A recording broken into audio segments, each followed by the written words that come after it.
Fluminense ganhou, quase que milagrosamente, do Fortaleza aqui no estádio Raulino de Oliveira, em Volta Redonda. E, bem, o Fluminense teve uma atuação individual que a gente pode destacar alguns pontos, e esse é meu objetivo aqui nesse vídeo do Raiz Tricolor. Essa é a análise individual, seja bem-vindo, você guerreira de todo o Brasil, de todo mundo.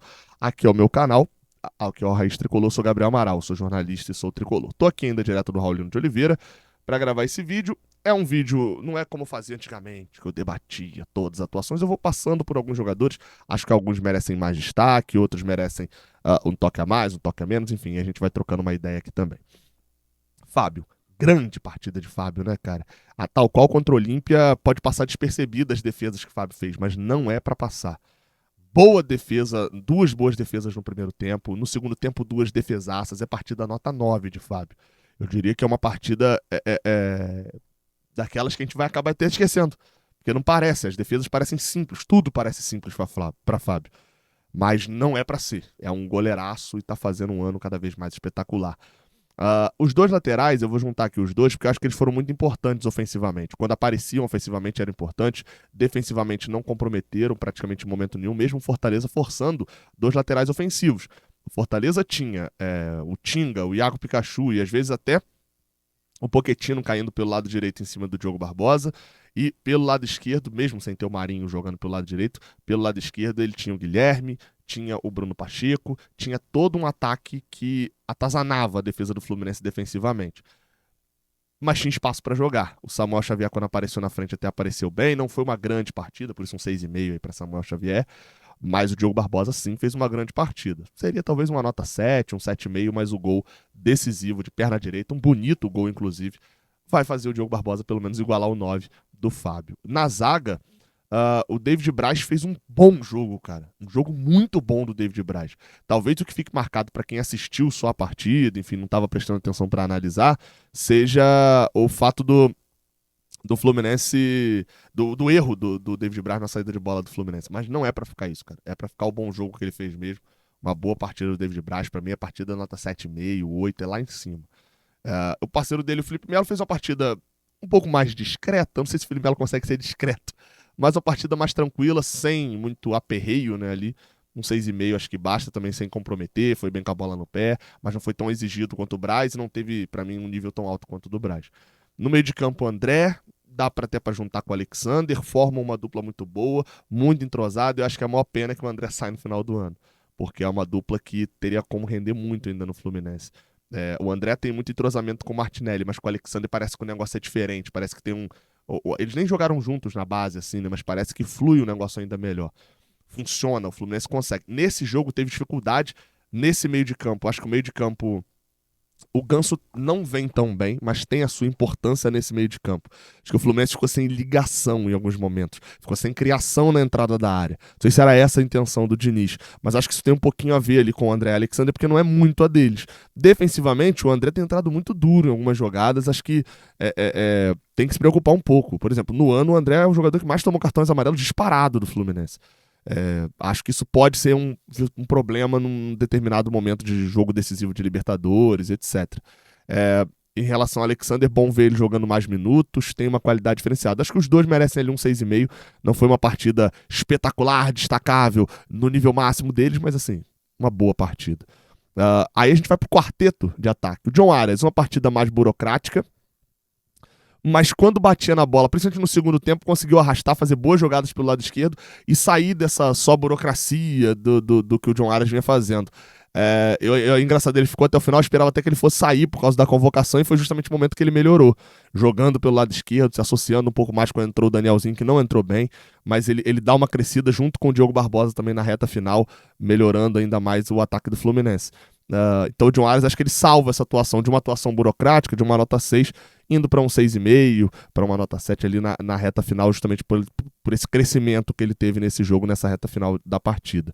Da outra ponta, o Keno. Aí esse acho que foi mal. O Keno, o Fortaleza conseguiu dar uma brecada no Keno, botando 3 marcadores na defesa. Você vai falar, pô, Gabriel, se tinha 3 ali, não tava faltando gente do outro lado. Não, porque o Fortaleza volta com os 11. O Fortaleza não fazia como o Olímpia, que deixava o Brueira sozinho no meio de campo para puxar contra-ataque. Não fazia como A gente tinha enfrentado já no final de semana anterior o Atlético Paranaense, que também preza por essa parte do contra-ataque. E também foi um jogo que o Keno não jogou. O Fortaleza volta com os 11 e tem uma reação muito rápida de marcação. Então eles conseguiam botar 3, não tinha como o Keno dialogar muito nas tabelas, o mano a mano também ele não conseguia passar porque tinha 2 e por várias vezes perdeu no primeiro mesmo. Teve alguns encaixes de boas tabelas, sim, com o Keno, principalmente com os 2 laterais, com o Diogo Barbosa e com o Samuel Xavier, mas foi pouco. Acho que pro Keno... Ele tem 2 erros ali, que são nitidamente pro campo, pra gente que tá aqui, coisas do campo, um chute pra fora e um erro de domínio. Mas acho que pro Keno foi uma produção pouca porque a gente espera e sabe que ele pode entregar. Por isso uma nota 5 pra ele. Já no ataque, John Kennedy muito apagado, não conseguiu entrar no jogo praticamente em hora nenhuma, errou uma outra coisa boba, tem muita vontade, disputa muito, mas acho que até nessa questão da vontade da disputa, o Tite e o Brites acabaram levando a melhor sobre o John Kennedy. Não foi um bom jogo do camisa 9 do Fluminense, não. Enfim, a parte ofensiva do Fluminense não converteu e não conseguiu criar. O John Kennedy não conseguiu dar as possibilidades de criação e nem quando teve a bola mais atrás conseguiu criar. Vai ficar com a nota 4,5, 5 também por aí. Diferente do Germancano, que até conseguiu aparecer mais para criar, tem voltado mais, tem procurado espaços, teve chance até em chute. Não foi uma partida esplendorosa do Germancano, a gente sabe que ele depende muito do gol também para poder fazer. É uma partida muito boa, né? É um cara que vive de gols, não fez o dele. Ficar com a nota 5,5 ele também, até porque ele tem desempenhado melhor esse papel de marcador até do que o John Kennedy. Dos que entraram, vou chamar a atenção do Léo Fernandes, que entrou ali pingando de um lado do outro, não fez nada de muito especial, mas enfim, é mais uma vez que ele entra e dá movimentação no campo de ataque. O Lele já entrou muito para a reta final, teve um lance ali que claramente, pra gente que estava aqui, ficou muita impressão de que foi mérito do jogador do Fortaleza, ele já entrou chutando, ele não demorou e foi desarmado, né? Mas foi a única participação. Teve 2 vezes que ele voltou voado para poder recompor na zaga também, que a galera tava aqui embaixo até aplaudiu. E não era familiar dele, porque ele tinha jogado aqui em Volta Redonda, né?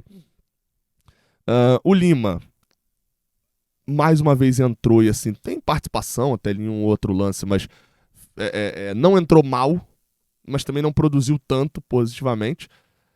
E outros em que acho que vale destacar desses jogadores que entraram, eu acho que eu tô esquecendo de algum, mas acho que vale destacar o Daniel. O Daniel, que é um jogador que tinha errado tudo praticamente, que tinha tentado, até o momento em que acerta no lance do gol. Um ótimo passe pro próprio Lima, inclusive, que vai fazer a jogada do gol, mas não é uma jogada que ele quis tocar por ali e tal, enfim. O Daniel tinha errado tudo e acerta a jogada do gol. É bom ter esses jogadores de banco, assim, de mediano, que se o Daniel é titular do teu time, você fica um pouco preocupado. Se tem ele no banco, você fica um pouco tranquilo. Porque é um jogador que quando entrar no segundo tempo tem a capacidade de dar um passe desse, mesmo quando não tá bem no jogo. O outro foi o Martinelli. O Martinelli entrou pra jogar o André pra zaga e isso sempre exige muito do Martinelli. Isso é um mérito que a gente dá poucas vezes pra ele, tá? Isso sempre exige muito, fisicamente, do Martinelli quando o André vai pra zaga. Porque fisicamente ele fica sozinho, né, na volância por várias vezes. Fez um jogo honesto ali mais uma vez, entrando, dando movimentação, tentando chegar no ataque, chutando de perna esquerda, participando. Acho que é aquele jogador que tá pedindo passagem e ninguém dá passagem. Porque é o Alexander, é o Ganso, principalmente Alexander e André ali na dividida dele, né? Enfim, sobre Fernando Diniz, acho que ele quer manter essa escalação. Acho que o objetivo dele é manter essa escalação. Ele escalou mais uma vez esse time. E acho que hoje ele fez um teste com 2 volantes, ao invés de ter o Ganso jogando como volante, tentando. Acho que deu para perceber que o Fluminense criou pouco, mas acho que o fator campo e calor aqui em Volta Redonda também com certeza influenciaram muito na questão deste jogo. É isso então. Acho que as mexidas... Acho que o Diniz não mexeu bem, porque ele enfia um monte de atacante no time. Eu acho isso pouco produtivo. Enfim, ele acaba acertando um pouquinho depois colocando o Léo Fernandes e o Lima, trazendo esse time que estava todo lá dentro da área do Fortaleza um pouquinho para fora para tentar criar, e no final das contas o gol sai justamente disso, tirando os jogadores que estavam dentro da área pro lado de fora e lançando nas costas justamente pro Lima entrar em velocidade. Acho que ele escalou bem, mexeu mal, mas depois consertou o próprio erro e foi abençoado por um belíssimo gol de Diogo Barbosa. Tamo junto, tô metendo o pé agora, porque senão, meu amigo, Terra Bonita aqui é chão. Valeu, deixa o like aí embaixo, tá? Se inscreve aqui no canal também, isso ajuda bastante. Tamo junto, até a próxima.